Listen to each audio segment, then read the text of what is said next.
안녕하세요. 정혜래 가업승계 소장 정선입니다. 자본거래로 상속재원 만들기. 법인 오너라면 상속세 걱정은 이 영상 하나로 끝내시기 바랍니다. 제가 최근에 유튜브 커뮤니티에서 가업승계를 할 때 가장 큰 걸림돌은 무엇입니까? 하고 여쭌 적이 있었죠. 많은 회장님들이 바로 세금, 증여세나 상속세가 걱정이다 라고 말씀을 해주셨어요. 물론 가업승계 제도에 대한 정보도 부족하다가 9% 있었고요. 가족 간의 갈등, 승계 후 나의 위치도 3%, 2%가 있었습니다. 자, 이 부분 제가 반영해서 세금이 걱정이시라면 어떻게 세금을 준비할 수 있을까라는 거를 오늘 영상에서 말씀드리도록 하겠습니다. 자, 상속세를 보니까요. 상속 재산의 증가 속도와 상속세의 증가 속도를 좀 봤어요. 그랬더니 우리가 상속 재산이 30억일 때는 세율이 35.2%, 즉 한 10억 정도, 재산이 30억이면 세금은 한 10억 정도라고 생각을 하면 되는데 150억이면 이거의 30%인 45억이 아니라 이것의 43%, 60억이 넘더라고요.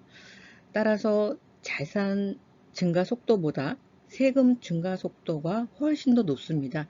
지금 보시는 이 초록색이 재산이 증가하는 속도고요. 이 파랑색이 세금이 증가하는 속도예요. 훨씬 더 가파르죠. 자, 그런데 세금은 이렇게 기하급수적으로 늘어나고 있는데 우리 대표님들의 자산 규모를 좀 봤어요. 유동성 자산, 즉 세금을 낼 수 있는 현금성 자산은 13% 정도, 그리고 비유동성 자산, 부동산이나 소유하고 있는 비상장 주식, 상장 주식이면 유동성 자산에 가깝겠지만 비상장이다 보니까 유동성이 거의 없죠. 이렇게 세금은 늘어나는데 우리의 자산은 대부분 비유동성 자산에 묶여 있습니다. 여기서 가장 큰 문제는 높은 주식가치 평가. 증여는 우리가 시점을 정할 수 있는데요. 상속은 아무도 시점을 정할 수가 없습니다. 상속이 발생한 시점의 주식의 금액은 아무도 알 수가 없어요. 그런데 만약에 상속 당시에 높은 주식 가치 평가가 된다고 하면 과도한 상속 재산으로 평가가 되겠죠. 그러면 상속세액 역시 굉장히 높게 나올 거고, 이에 따라서 세금을 낼 때 주식으로 물납을 하면 좋겠지만 많은 제한이 있어서 물납이 어렵습니다. 그러면 부동산 및 금융자산으로 세금을 내야 되는데 이럴 경우에 유가족들의 생활에 심한 타격을 받을 수밖에 없겠죠. 자, EEJ라는 한자 성어가 있습니다. 사자성어가 있는데 저희 중기 이코노미의 오종현 본부장님이 자료를 만들어 주셨는데, 오랑캐로 오랑캐를 제압한다. 오랑캐를 이용하여 다른 오랑캐를 통제하고 부린다. 갑자기 세금 얘기하다가 정혜리 무슨 얘기하는 건가 궁금하실 텐데요. 자, 오늘은 세금은 국가에서 정한 게 바로 세금이죠. 그러면 우리도 국가의 제도를 이용해서 이 세금을 내보자는 게 오늘의 주제입니다. 자, 상속세 납세 재원을 마련하는 방법입니다. 상속인들이 상속세를 마련하려면요, 기존에 증여를 받은 돈이 있다거나 아니면 본인의 근로소득, 아니면 사업소득, 혹은 배당소득이나 금융소득이 되겠죠. 자, 이런 돈으로 세금을, 상속세를 낼 수는 있겠지만, 자, 이런 소득은요, 세율이 굉장히 높습니다. 최고 지금 49.5%잖아요.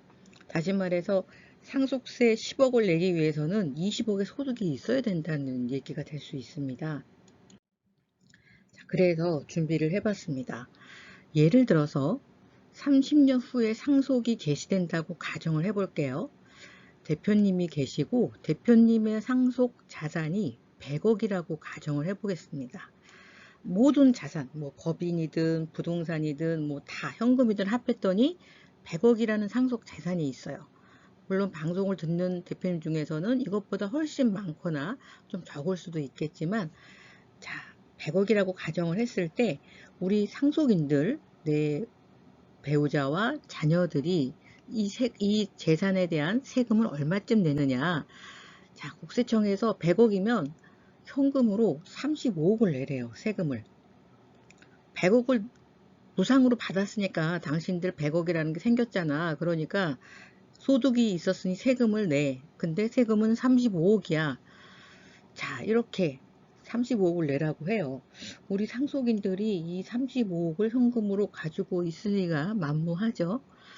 자, 그래서 우리 상속인들은 다른 재산에 손대지 않고 바로 대표님한테 이 상속 재산 중에서 일부가 주식으로 받았을 거예요. 왜? 법인의 CEO니까. 자, 그리고 우리 상속인들은 이 주식을 법인에 매각할 수 있습니다. 즉, 내가 상속 주식을 받았어요. 상속으로 부동산도 받고 주식도 받고 현금도 받았어요. 그러면 알토란 같은 현금이나 부동산은 그대로 두고 아버지한테 받은 이 주식을 법인에 소각할 수 있습니다. 소각 목적으로 자사주를 할 수도 있고 감자를 할 수도 있습니다. 당연히 주주가 주식을 법인에다가 줬어요. 그러면 법인에서는 뭘 줘야 될까요? 대가를 줘야죠. 법인에서는 그래서 소각 대가를 줍니다. 자, 그럼 우리 상속인들은 이 소각 대가를 국세청에 세금으로 내면 되겠죠. 그러면 알토란 같은 부동산, 현금 그대로 놓고 주식으로 소각 대금으로 상속세를 낼 수 있습니다. 자, 이 과정에서 그러면 주식을 소각하면 어떤 일이 벌어지는지 우리가 검토를 해봐야겠죠. 자, 아버지한테 상속을 받을 때 시가로 받았을 거예요. 그렇기 때문에 소각 대가와 취득가, 즉 상속을 받은 금액이 동일하기 때문에 의제 배당 세금은 없습니다. 주식을 소각하는 데 있어서 상속을 받자마자 소각을 하게 되면 세금은 없습니다. 자, 조금 더 상세하게 한 번 더 말씀을 드릴게요. 피상속인 대표님이나 회장님이 되겠죠. 상속이 발생을 했습니다. 그리고 상속 개시 시점에 우리 회사 주가가 한 주당 10만 원이었어요. 그러면 우리 상속인들은 상속을 받을 때 주식을 10만 원에 받겠죠. 우리 회사의 원래 액면가는 만 원이었는데 상속할 때는 액면으로 하지 않고 시가로 합니다. 그러다 보니 이 상속인들은 시가로 주식을 받게 돼 있죠. 10만 원의 상속을 받아서 10만 원의 소각이나 감자를 하게 됩니다. 자, 그러면 10만 원에 받아서 10만 원의 감자나 소각을 했기 때문에 차액이 없습니다. 그래서 의제배당 세금이 없는 거예요. 만약에 우리가 보통의 경우에는 취득가가 만 원인데 10만 원에 팔면 9만 원에 대한 의제배당이 발생을 하겠죠. 하지만 10만 원에 받아서 10만 원의 감자나 소각을 했기 때문에 세금은 없습니다. 자, 많은 회장님, 대표님들이 걱정하시는 게 내가 지금 지분이 꽤 많이 있는데 이거를 한 번에 다 증여하자니 너무 세금은 많고 그렇다고 해서 증여를 안 할 수도 없고 나중에 세금이 너무 많이 나오니까 하지만 일부 증여 활용하시고 일부 남아있는 건 나중에 이렇게 감자를 통해서 상속 재원을 얼마든지 만들 수 있습니다. 그래서 일반인보다는 법인을 소유하고 계신 대표님들이 상속 재원을 만들기가 훨씬 더 용이합니다. 하지만 여기서 문제가 하나 있어요. 여기 보시는 것처럼 상속 대가를 회사가 줘야 되는데 회사에 돈이 없으면 줄 수가 없다는 거죠. 자, 이런 경우에는 회사에 상속이 발생했을 때 현금을 확보할 수 있는 금융상품을 가입함으로 해서 상속에 대한 상속 재원을 만들 수 있습니다. 금융상품을 이용한 재원 마련을 좀 볼게요. 자, 회사가 현금이 많으면 금융상품이 없어도 됩니다. 하지만 회사에 현금이 많지 않다면 그 현금에 대한 리스크를 금융기관에 위탁을 하는 거죠. 우리가 매월 얼마씩 내고, 대표적인 상품이 화재보험이나 자동차보험 같은 게 있잖아요. 평상시 아무 일 없을 때 일정 비용을 내고 우리한테 문제가 생겼을 때 거액의 보험금을 받아서 문제를 해결하죠. 상속도 마찬가지입니다. 우리 법인에 현금이 상속 재원만큼 있다. 나중에 상속인들한테 주식을 사주고 그만큼 지불할 돈이 있으면 이런 금융상품은 안 하셔도 됩니다. 하지만 우리 법인에 상속 재원을 줄 만큼 현금을 갖고 있기가 어렵다라고 하신다면 그 위험을 금융회사에 위탁해서 대비하는 것도 좋은 플랜이 될 것 같습니다. 자, 이 경우는 이렇게 됩니다. 상속이 발생을 한 건 똑같아요. 100억이라는 돈이 상속 재산이 다음 세대에 넘어갔고요. 이 상속인들은 100억이라는 돈을 받았으니까 세금으로 35억을 내야 돼요. 상속인들은 돈이 없죠. 그래서 내 주식을 법인에 소각을 합니다. 그리고 소각의 대가로 35억을 받습니다.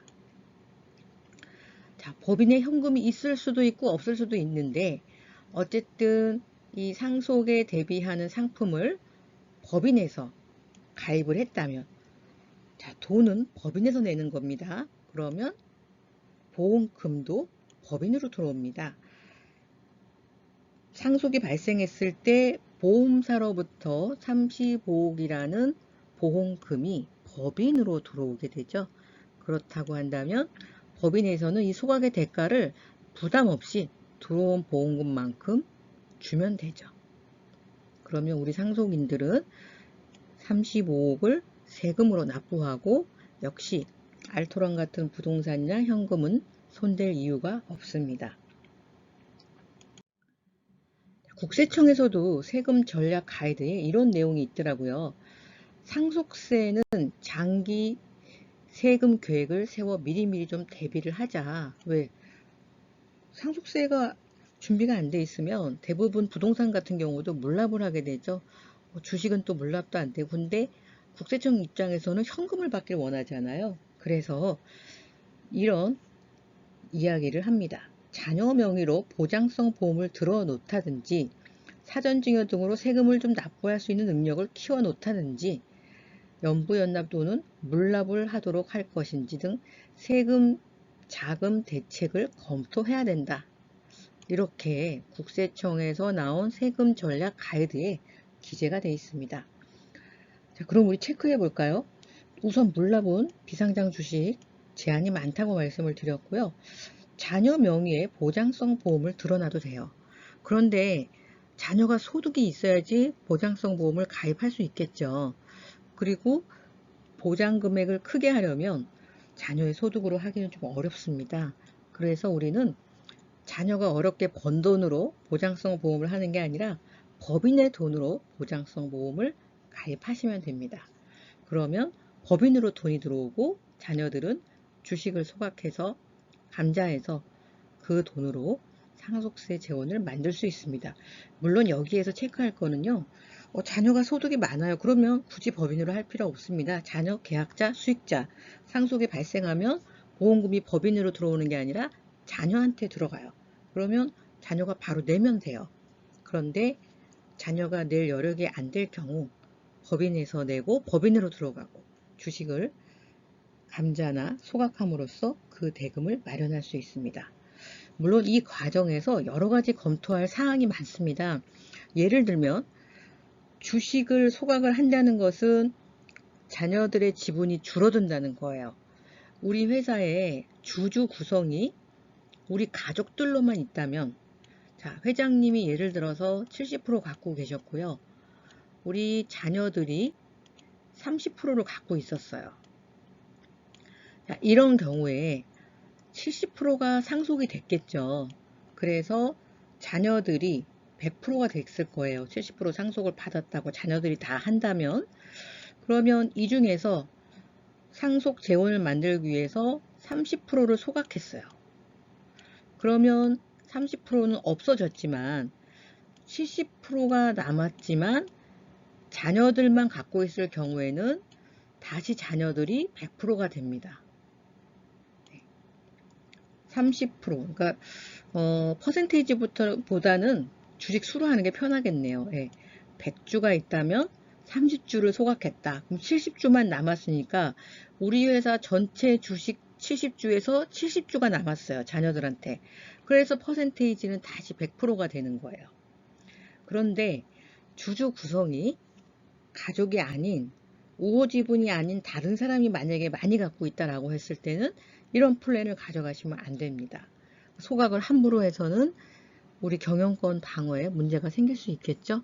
그래서 이런 플랜을 짤 때는 정말 전문가와 함께 꼼꼼하게 체크하면서 우리 회사에 딱 맞는 맞춤 플랜을 짜셔야 문제가 되지 않습니다. 오늘 영상 도움이 되셨다면 구독과 좋아요, 알림 설정 부탁드리고요. 영상 하단에 댓글로 궁금하신 부분 남겨주시면 제가 답 올리도록 하겠습니다. 감사합니다.